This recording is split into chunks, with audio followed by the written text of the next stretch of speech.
Bismillahirrahmanirrahim.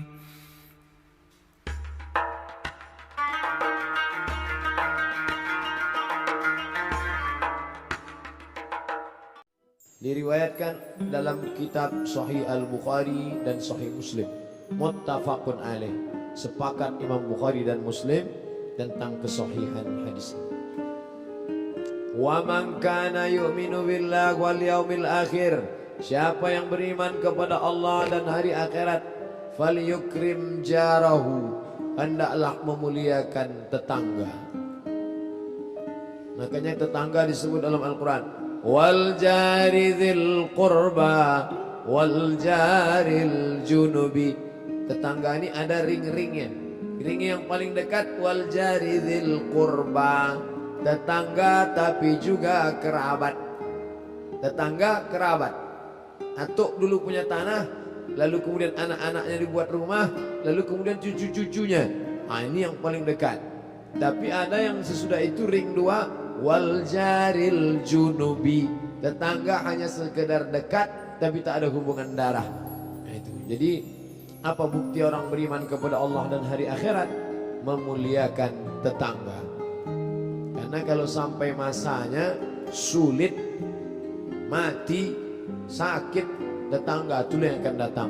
Tak mungkin saudara kita yang dari Jakarta datang, tak mungkin sahabat kita yang dari Makassar menolong, tak mungkin kawan yang dari Banjarmasin. Yang datang itu adalah tetangga yang dekat-dekat. Berapa orang, berapa rumah tetangga kita itu? Kata Imam Sufyan Ats-Tsauri, 40 rumah ke muka, 40 ke belakang, 40 ke kanan, 40 ke kiri. 40, 40, 80, 40, 40, 160. Dulu begitu, muka, belakang, kanan, kiri. Sekarang orang tinggal di kondominium, 40 ke atas, 40 ke bawah. Tinggal di rumah-rumah sarang burung walet yang bentuknya petak-petak, kotak-kotak kecil, sampai 100 lantai ke atas. Nah itu, sekarang orang tak ada lagi kenal mengenal. Berapa banyak orang mati di apartemen yang tahu security karena bau bangkai. Cangkanya bangkai tikus. Panggil anjing herder, buka pintu, orang lah terbujur, mati. Tak ada kenal mengenal. La salam wala kalam. Jangankan dulu masih ada orang nengok muka, walaupun tak ada salam nampak muka. Sekarang muka pun tidak. Dari pagi sampai pagi asyik menengok HP. Sedangkan telur ayam disangka lagi tersentuh, apalagilah hati manusia. Kita selama bertetangga, berkawan, bersahabat nih mungkin salah parkir, mungkin salah pandang, mungkin salah tengok, mungkin salah cakap. Kami semua minta maaf, baik Tuhan, sehingga hubungan pun menjadi baik. Kalau mau melihat orang baik tak baik, maka lihatlah bagaimana sikap interaksi sosial. Falyukrim jarahu, hendaklah memuliakan tetangga. Hendaklah muliakan tetangga artinya berbagi kepada tetangga. Makanya dulu ada istilah, jangan sampai bau asapnya, bau harumnya sampai, tercium dia tapi makanannya tak sampai, sakit hatinya. Nah, dulu orang bertetangga masih sampai baunya, sekarang bau pun tak sampai, sakitkan parahnya. Makanya kata Nabi kepada sahabat yang bertetangga, idza tabakhta, kalau kau memasak, fa'aksir ma'aha, kalau kau masak banyak kan kuahnya. Mungkin ayamnya sebuntut atau ayam ceker ayam atau sayap ayam 2-3 potong, banyak kan kuah, kaldu, kentang, wortel, banyak kan. Bagi ke adik-adik, mahasiswa-mahasiswi di masjid, anak yatim fakir miskin, sahabat-sahabat, kerabat, tetangga, kawan-kawan, bagi. Sampai-sampai kata Nabi, ittaqin nar, jaga dirimu dari api neraka, walau bisyikki tamrah, walaupun sebelah korma. Ada korma sebiji, belah jadi 2. Engkau sebelah, aku sebelah. Kata Nabi kepada Aisyah, istrinya itu, ittaqin nar, jaga dirimu dari neraka, walau bisyikki tamrah, walau sebelah kurma. Ternyata nikmat menerima dengan nikmat berbagi itu dirasakan oleh orang-orang yang suka berbagi.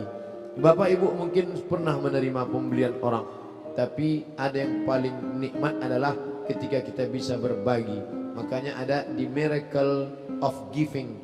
Ada buku judulnya Miracle of Giving, keajaiban memberi. Ternyata orang yang memberi itu merasakan nikmat yang luar biasa. Saya tak pernah saya rasakan nikmat memberi ini Pak Ustaz. Pernah kau memberi? Tidak.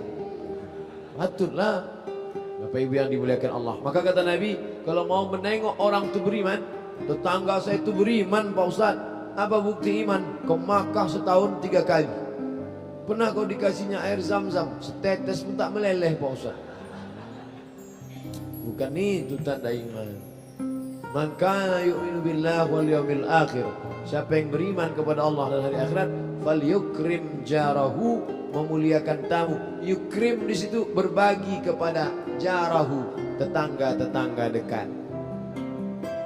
Kalau berbuat baik kepada orang jauh, mungkin ada yang diinginkan dari orang jauh.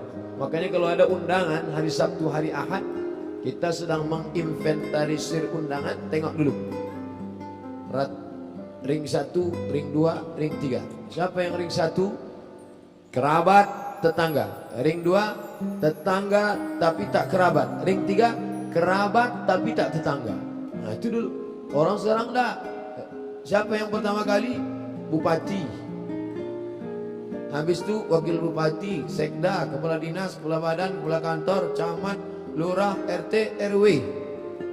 Awak bawah-bawah lah. Kan begitu. Orang yang dilihat itu bukan dari status sosial. Karena status-status ini akan hilang. 5 tahun, 10 tahun hilang. Tapi status yang tadi tak akan hilang. Status kerabat dengan tetangga hanya akan hilang ketika kematian datang. Makanya berapa banyak kita yang pindah-pindah rumah, begitu bertemu dengan tetangga tadi, oh engkau tetangga saya waktu SD dulu. Berkesan luar biasa. Bapak Ibu merasakan itu kalau hubungan kita baik-baik. Man kana yu'minu billah wal yawmil akhir falyukrim jarahu. Siapa yang beriman kepada Allah dan hari akhirat, hendaklah dia memuliakan tetangga dengan berbagi kepada tetangga. Yang terakhir, yang ketiga, wa man kana yu'minu billah wal yawmil akhir. Siapa yang beriman kepada Allah dan hari akhirat, falyukrim dhaifahu. Hendaklah dia memuliakan tamu. Bagaimana melihat orang, iman orang, bagaimana dia memuliakan tamu. Kadang orang ini memuliakan tamu tengok status sosial. Kalau tamu tadi level-level bupati, gubernur, wali kota, itu keluar minuman-minuman, teh botol, macam-macam. Tapi kalau hanya orang biasa, air putih aja lah. Macam kita malam ni lah. Bapak Ibu yang dimuliakan Allah Subhanahu wa taala, man kana yu'minu billah, siapa yang beriman kepada Allah, wal yaumil akhir, dan hari akhirat. Ada orang yang tak percaya hari akhirat. Ada. Kata dia dunia ini kekal abadi, tak ada kiamat. Terus aja begini. Mana itu kiamat? Mana? Kata. Dia tantang. Sedangkan kita percaya, idza sama'un fatarat, nanti sampai masanya langit ini terbelah. Wa idzal kawakibu tasarat, planet-planet Mars, Neptunus, Pluto bertabrakan. Wa idzal biharu fujirat, lautan dari Selat Malaka naik ke atas Pekanbaru nih, macam tsunami yang maha dahsyat. Wa idzal quburu bu'thirat, saat itu semua yang mati-mati dibangkitkan menghadap Allah. Waktu itulah baru orang alimat nafsum ma qaddamat wa akharat. Hari itu dia baru sadar bahwa sesungguhnya dia belum beramal. Jadi cerita orang tak percaya sama hari akhirat itu bukan zaman sekarang. Ateis, Tuhan tak percaya, akhirat tak percaya, kiamat tak percaya. Pokoknya sampai kapanpun kata dia, bumi tetap mengedari matahari terus. Tapi ada juga orang yang percaya dunia akan berakhir tapi tak percaya Tuhan. Dunia ini kata dia akan berakhir, tapi bukan Tuhan yang menghancurkannya. Ada meteor besar yang menurut prediksi dia tahun 1000 sekian seribu tahun lagi, maka meteor ini akan menabrak. Menurut perhitungan ilmu astronomi, meteor besar ini akan menabrak bumi, bam, pecah, hancur.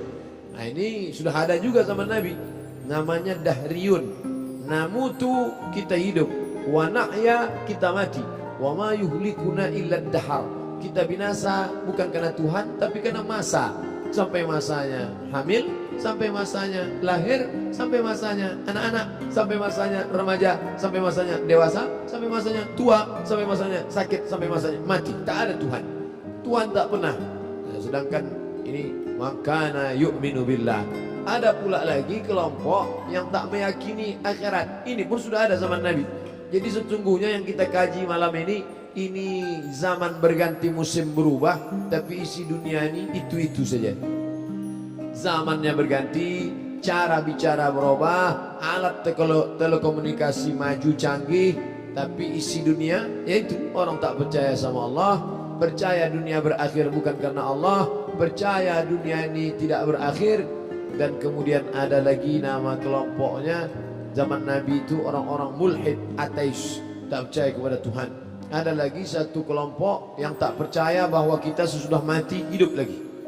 Diambilnya tulang yang sudah kering kerontang, ditunjukkannya kepada Nabi, namanya Asi bin Wa'il. Ya Muhammad, ayuhyi rabbuka hadzal 'idhama ba'dama baliya wa ramma. Apa bisa Tuhan menghidupkan tulang yang sudah hancur, kering kerontang, putih, tak ada lagi lemak, daging, sumsum? Sanggup tak dia buat ini hidup lagi? Kata Nabi. Nabi diam, karena Nabi tak bicara kalau tak ada wahyu. Sampai akhirnya turun malaikat Jibril membawakan wahyu, dibacakannya qul yuhyiha alladzi ansha'aha awwala marrah. Qul, katakan kepada si Asi bin Wa'il yang tak percaya itu, hai Muhammad, yuhyiha alladzi ansha'aha awwala marrah, yang akan menghidupkan dia sekali lagi nanti adalah dia yang dulu menciptakan si Asi bin Wa'il dari tidak ada apa-apanya menjadi ada di alam semesta. Setelah itu dibuatnya menjadi tidak ada, dan dia kuasa membuat dia bisa bangkit balik lagi menjadi ada. Innama amruhu idza arada syai'an ayyaqula lahu kun fayakun. Dan kita percaya itu. Man kana yu'minu billah, aku percaya kepada Allah, wal yaumil akhir, aku percaya pada akhirat. Menggerakkan anak lidah, percaya engkau sama Allah sama hari akhirat? Sama, percaya. Percaya kepada Allah kepada akhirat? Percaya. Percaya kepada Allah dan hari akhirat, dunia akan baik? Percaya. Apa buktinya? Cakap baik-baik atau diam? Apa buktinya? Muliakan tetangga. Apa buktinya? Muliakan tamu. Itulah tandanya. Tapi yang tiga ini kita kaji malam ini untuk mengukur diri kita, bukan dipakai untuk mengukur orang. Saya khawatir orang setelah belajar ini malam ini besok dia bertamu ke rumah orang. Habis itu baru dia komen. Balik dari situ langsung update status. Kelihatannya kawanku ini tak beriman. Bukan itu tujuan. Karena orang biasanya kalau baru ikut silat, silat orang yang dia ukur, bukan silat dia. Orang kalau baru ikut ukuran meter-meteran, baru beli meteran, yang diukurnya meteran itu untuk mengukur orang, bukan untuk mengukur diri dia. Malam ini kita pakai hadis ini untuk mengukur diri kita. Hai Abdul Somad, kalau kau memang beriman kepada Allah dan hari akhirat, cakapmu sikit, kalaupun bercakap bermakna. Hai Abdul Somad, kalau memang kau beriman kepada Allah dan hari akhirat, maka engkau muliakan tetanggamu, berbagi. Hai Abdul Somad, kalau engkau beriman kepada Allah dan hari akhirat, maka kau muliakan tamu-tamu. Begitu cara kita berpikir. Bacalah Quran seakan Quran itu turun kepada dirimu dan engkau yang ditegurnya. Ya ayyuhal muzammil, hai orang yang berselimut, hai engkau yang masih berselimut, qum, bangun, bangkit, fa'anzir, beri peringatan, wa minal laili, dari sebagian malam, fatahajjad, lawan kantukmu, bangunlah engkau solat tahajud. Seakan-akan kata engkaunya itu ke kita, ditembakkan, ditujukan. Bacalah Quran seakan-akan dia diturunkan kepadamu, wahai umat Muhammad sallallahu alaihi wasallam. Begitulah mengaji. Sehingga kalau pengajian merubah perilaku, berakhir berhasil. Kalau pengajian merubah rasa cita-cipta, berakhir berhasil. Kalau pengajian merubah cara pola pikir, pandang, mindset terhadap kehidupan, maka berakhirlah kajian itu dengan keberhasilan. Tapi kalau mengaji hanya sekedar menambah pengetahuan, untuk mendebat orang, untuk mengatakan lebih hebat, untuk ini. Itulah yang dikatakan Nabi, man talabal ilma, siapa yang menuntut ilmu yang mestinya untuk mencari ridha Allah, tapi dia tuntut ilmu untuk membodohi orang-orang jahil, untuk mendebat ulama, lam yajid irfal jannah, dia tak mendapatkan bau surga. Jangankan masuk surga, lam yajid irfal jannah, bau surga pun tak dia dapatkan. Mudah-mudahan kita terhindar dari semua yang tak baik tadi, insyaallah. Bapak Ibu yang dimuliakan Allah Subhanahu wa taala, ini semua potensi yang diberikan Allah mesti kita manfaatkan. Bagaimana merubah orang yang personal menjadi sebuah komunitas. Alhamdulillah sudah ada komunitasnya. Dulu ada namanya komunitas kitab kuning, almarhum Ustadz Zulkifli R. Kemudian komunitas tafakuh, pengajian Dr. Mustafa Umar. Ada lagi komunitas kajian Ustadz. Banyak komunitas. Nah sekarang setelah komunitas ini bergerombol, berkumpul, bagaimana merubah kerumunan manusia ini tidak sekedar berkerumun habis itu bubar. Bagaimana memanage, merubah kerumunan menjadi kekuatan. Yang sebelumnya hanya sekedar berkerumun, tapi tak tahu siapa yang sakit, siapa yang sedang berada di ICU, siapa yang sedang ekonominya susah, siapa yang belanjanya tak dapat makan malam, kita tak tahu. Hanya sekedar datang ngaji pulang, datang ngaji salam kiri kanan pulang, nama pun tak tahu, alamat pun tak tahu, ada yang sakit, ada yang mati pun tak tahu. Si anu meninggal iya, jamaah kita tuh, ini fotonya, tak pernah nampak aku. Berubah, bagaimana merubah pertemuan kerumunan manusia ini menjadi sebuah kekuatan. Batu-batu bata yang berserak-serakan di tanah lapang tak ada kekuatan, tapi ketika datang tukang mengambilnya, lalu dicomotnya, lalu disusunnya, diikatnya, direkatnya pakai semen, maka menjadi bangunan yang kokoh. Ada yang menyatukannya. Para ulama kita menyatukan, lalu berubahlah menjadi kekuatan. Sehingga fitnah-fitnah yang datang menerpa, badai kencang, angin puting beliung, karang yang tajam, kita akan merusak bangunan, tidak akan merusak sampan perahu yang kuat, yang kokoh tadi. Kenapa demikian? Karena akarnya terhunjam ke dalam tanah. Asluha, akar tunggal ke dalam, wa far'uha fis sama, pucuk akarnya menancap sampai ke awan langit. Bapak Ibu yang dimuliakan Allah Subhanahu wa taala, kaji kita malam ini bagaimana kita mengukur iman kita, apakah sudah seperti yang disampaikan oleh Nabi Muhammad sallallahu alaihi wasallam.